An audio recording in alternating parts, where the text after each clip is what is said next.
係高轉咧，真係特別活躍嘅。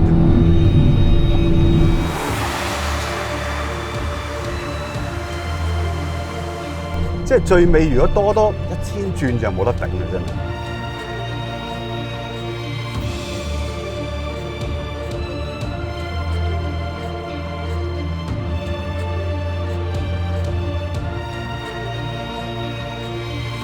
嗱，呢部成個香蕉咁嘅顏色嘅就係最平嘅 AMG 啊 A35，咁56.8萬起標價嚟嘅。咁我印象中都好似真係冇出現過咁平嘅 AMG 嘅。不過你見佢又包圍又性感，裏邊有 head-up display， 又轉軚盤，係咪真係56.8萬咧？當然唔係啦。你眼見嘅呢部都加咗差唔多30萬年稅嘅 options 啊！如果你想知道包咗啲乜嘢，而你又睇緊 YouTube Live 嘅咧？你可以即刻問我哋啊！我盡量話翻俾你聽，我加咗啲乜嘢。嗱，佢成套嘅 option list 有30幾樣，唯一一樣我覺得一定要加就係呢套包圍啦。因為唔加咧，你會同部 A250係差唔多一模一樣嘅。佢揸起上嚟究竟叻過 A250有幾多咧？同埋佢嘅個性有幾咁 AMG 咧？而家即刻話俾你聽。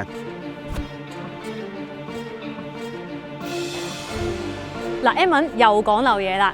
提提大家記得 subscribe 我哋嘅 YouTube channel， 我哋仲有好多試車片㗎。另外我哋仲啱啱喺 Facebook 成立咗群組 Drivers Club， 大家可以一齊加入同 DG 嘅編輯一齊吹下水咁啦。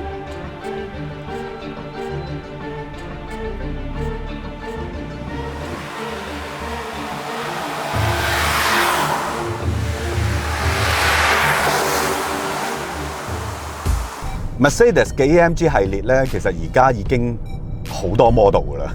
咁唔係每一部咧都係 one man one engine 呢個 concept 出嚟嘅。咁好似43啦，同埋而家揸緊呢一部35咧，都係比較大批量生產嘅 AMG 型號嚟嘅。咁首先講明啊，唔代表佢冇料到㗎。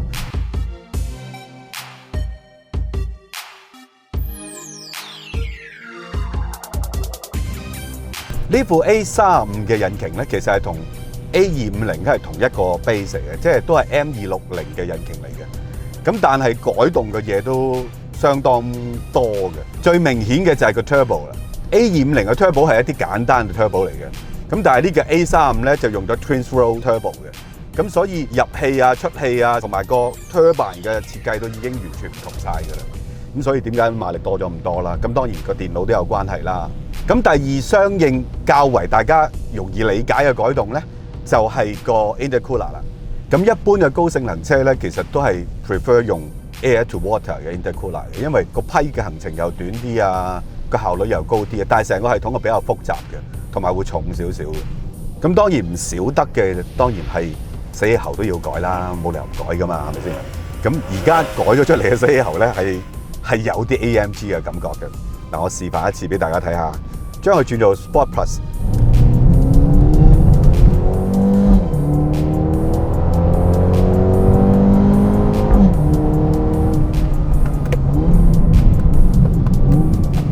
即係嗰種沉厚少少，同埋有少少燒炮仗聲咧，係有啲似 AMG 嗰種聲調嘅。即係如果每間車廠都有個唱腔嘅話咧，呢個就係 AMG 嘅。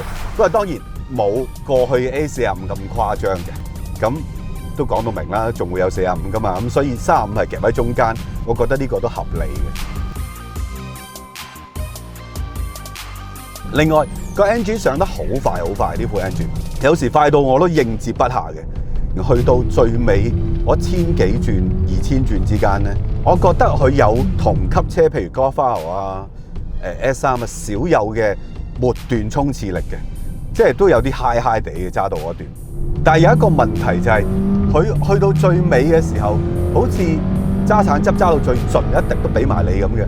咁所以去到紅區6500轉前，我諗200-300轉你都唔係好覺。哇！節油啦，節油啦！咁當然佢節油唔係節到嗰種咁誇張嘅程度嘅，好似突然間就冇咗啦。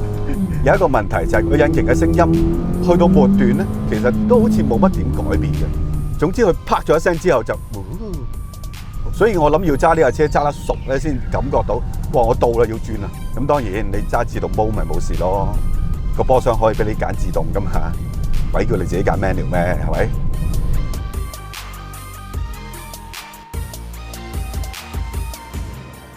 A35咧就只有7速 double clutch 波箱嘅啫，冇棍波，大家係咪好失望咧？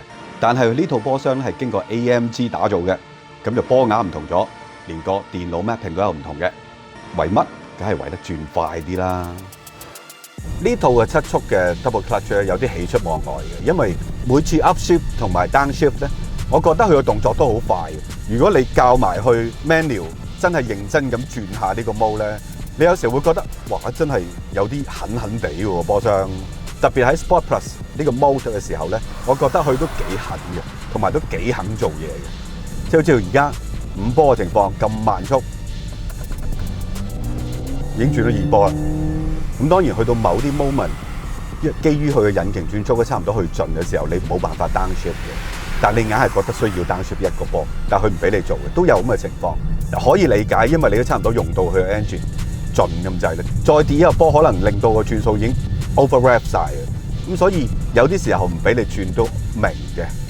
如果計 double clutch 嘅波箱，配喺呢啲 hot hatch 裏邊，今時今日嘅呢一套 A35嘅 double clutch， 我覺得唔會輸蝕俾一路做 double clutch 做咗好多年嘅，譬如 Volkswagen Group 啊，其他嗰啲車廠嘅。我覺得配翻呢架車咧，都啱嘅個性，幾快捷嘅嗰種感覺咧，我都幾中意嘅。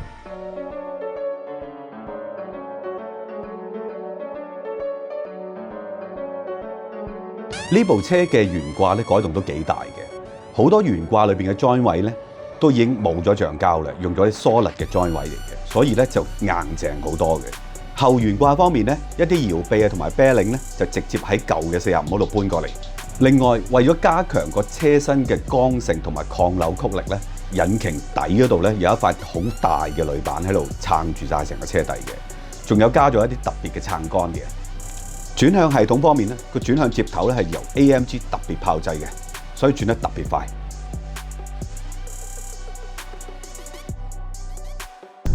而家我行緊嘅係大帽山最硬、最蹬嗰條路。如果大家真係之前有揸過 A45 或者舊嘅 A Class 咧，行呢段路咧，你快唔快都蹬死你。我都唔係太明上一代 A Class 特別係去到 A45 嗰個級數，個懸掛點解會調到咁硬嘅？咁當然你揸起上嚟快跑起上嚟，梗係開心啦。但係你好似而家行緊50公里時速，唔使咁蹬係嘛？但係而家呢部冇得頂，起碼佢硬得嚟都仲係有種油油地。軸距短冇辦法，有時候係多少少跳動，但係呢種跳動唔會令到架車好似好不安嘅。特別係我慢揸嘅時候，我冇乜好疲累啊，或者好煩擾嗰種感覺。呢個先關鍵。就算開快啲，即係呢種跳動咧，都好克制嘅。你唔可以形容呢種叫硬嘅，揸緊拳頭中落去啲骨頭嗰度嗰種感覺，唔係呢種嚟嘅。佢都仲有少少壓下嗰種感覺嘅。咁所以冇得頂啊！ A35 嘅4驅改動都相當大，同 A45 又好唔同嘅。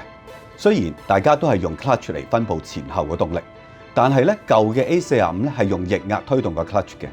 簡單嚟講咧，呢套系統就係當頭轆出現打滑嘅時候，用液壓嘅壓力推動個 clutch 先至俾力去後轆嘅。換言之，即係被動少少啦。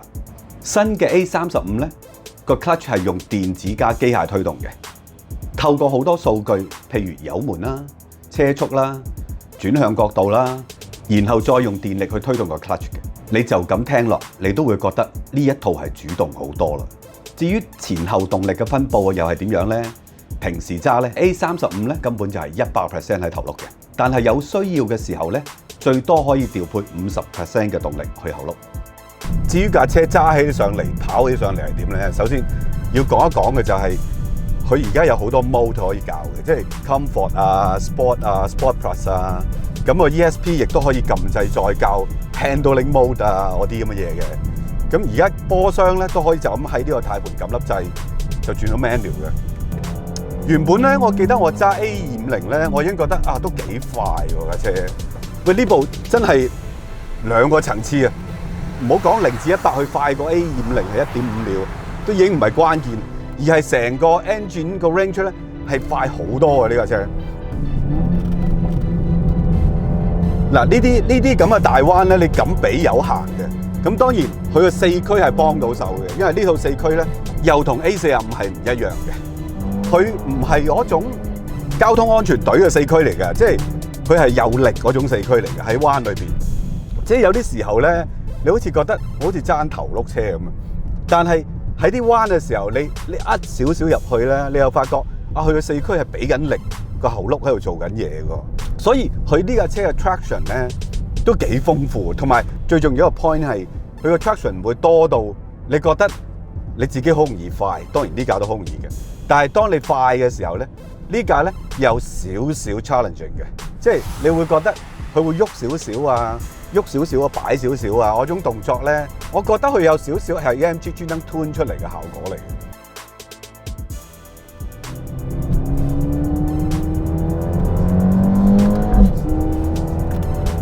即係呢啲聲係唔係好太似，唔係好太似四盤嘅聲，有啲刻意做出嚟幾厚實嘅。嗱呢啲彎咧真係佢有少少推推地啊、喐喐地嗰種感覺，即係個底盤個動態唔係一種死咕咕嘅動態嚟嘅，你會覺得佢有少少推咗出去，少少好漸進咁啲，但係跟住咧又會用個轆咧拉翻你入嚟啊！呢種感覺係唔算係好保守嘅一種嘅 dynamic 嘅 setting 嚟嘅。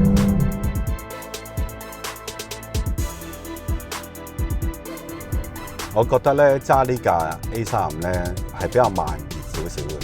佢其實本身係一部幾快嘅車嚟，即係一般人揸其實你會已經覺得哇都幾夠快，但係你揸又覺得好穩啊，成架車穩得滯啊！不過調翻轉，如果你真係揸得熟啲咧，你識得善用佢最後尾嗰2000零轉咧，其實佢有少少唔同個性嘅，唔係咁溫順嘅。咁但係當然佢仲係一部容易揸嘅車、容易快嘅車嚟嘅。即係最尾如果多1000轉就冇得頂啊！真係，你會覺得成架車嘅 traction 個底盤承受呢300零幾匹係太容易啦。咁應該可以再高啲，咁當然都講到明有 A45啦嚇。咁你有時候覺得個底盤係去到嘅時候，硬係爭我1000轉，我可以轟多1000轉嘅時候，喺呢彎速就會更加高，個人就會更加 high， 就係咁樣。咁但係而家就冇辦法，一定要轉波，一定要轉波。咁你轉波換咗出嚟嘅速度，梗係會再快啲啦。但係嗰種 traction 就已經唔同咗啦。但係好玩嘅，夠快嘅，同埋有另外一種玩法嘅。如果你玩得熟佢嘅時候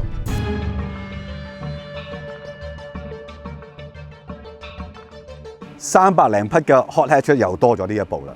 咁你會話哇，又 Civic Type R 又 Focus RS， 嗱，認真咁睇，佢嘅真正嘅對手咧，其實只有2部，就係 Golf R 同 S3。